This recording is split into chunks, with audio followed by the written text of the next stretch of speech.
Hello everybody. Well, I haven't made a video in several days. Uh, just really haven't felt like it, I don't reckon.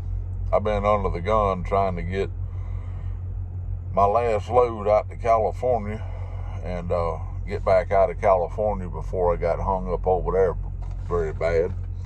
I got this old curtain pulled here to help cut that sun some.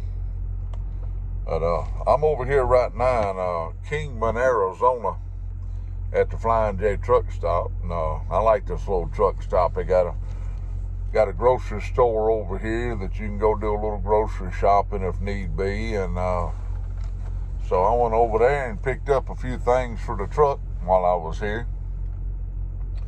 But on my way out to California, I had a breakdown, I reckon you'd say. Let me get this old phone straightened out here. That old fancy phone work of mine.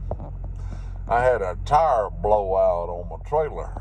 And, when that trailer that I had, it had what they call self-regulating tires on it.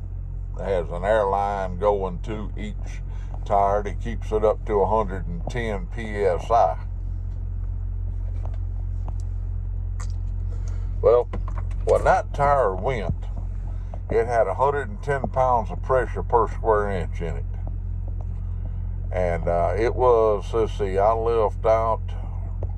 started driving at 1 that morning. By 2:30, that tire was blowed out. And I was about 35 miles from a truck stop. So I stopped, I pulled over and checked it, and I'm like, well, it ain't gonna get no worse than what it is. So I drove on up to the truck stop. Well, what I didn't know was I knew I was losing air because of got a truck pulling in next to me, because of the self-regulating tire part. But I also wiped out an airbag, and it also damaged a couple of air fittings.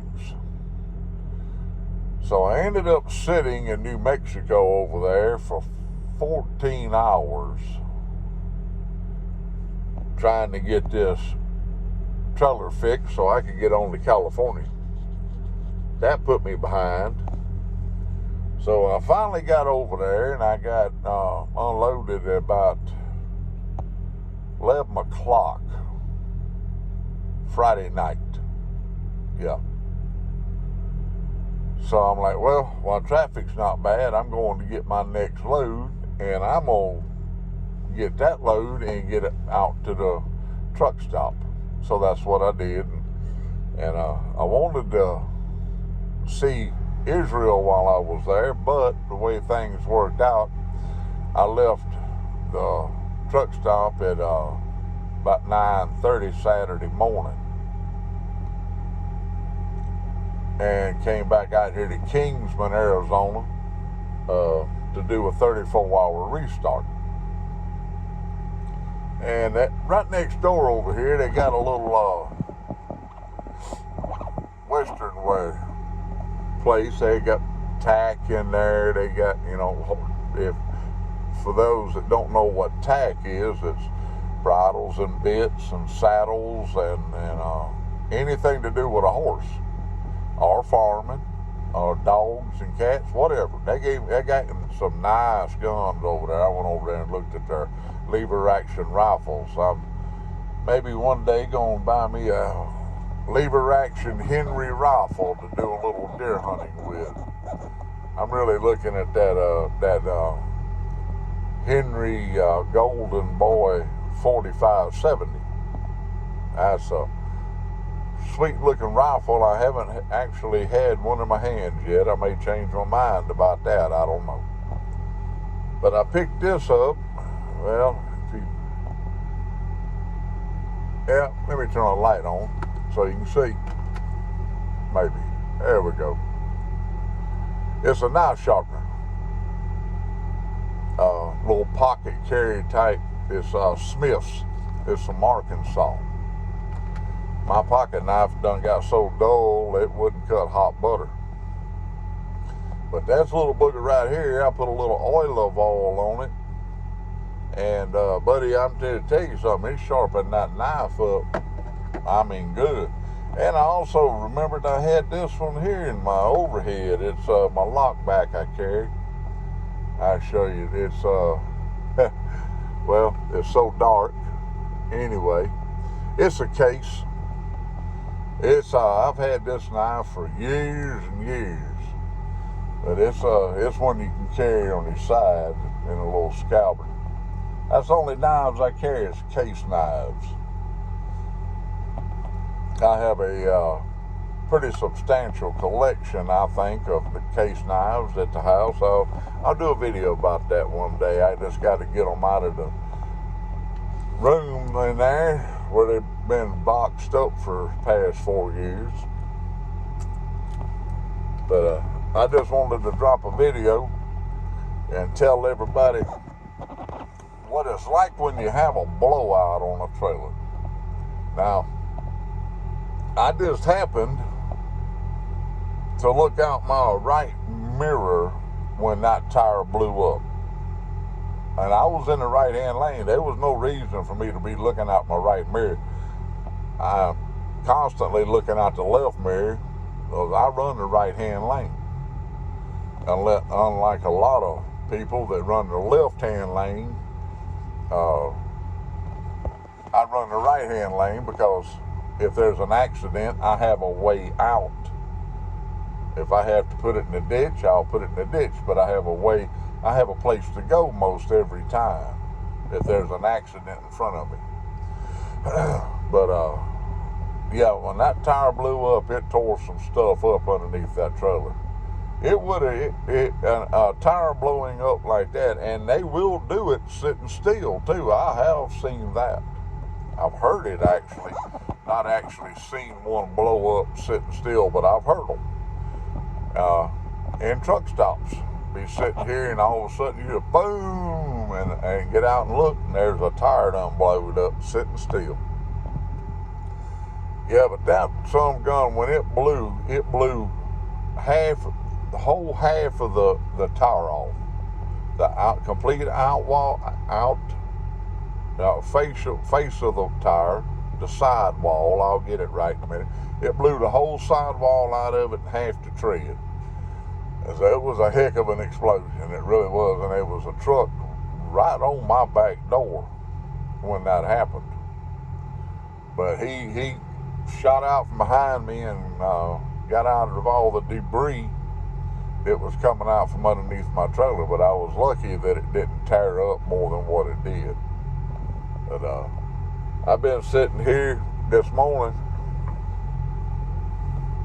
sipping on my old Salvinelli. Either this Salvinelli here or the one that Israel gave me. No, here it is, right here. That's my Peterson I just grabbed. Got this little Salvinelli here that I really, really enjoyed. Tundra, Salvinelli Tundra. I know this lighting ain't so great. There you go, I'll put it like that. But, yeah, you never know when you're going to have a breakdown out here.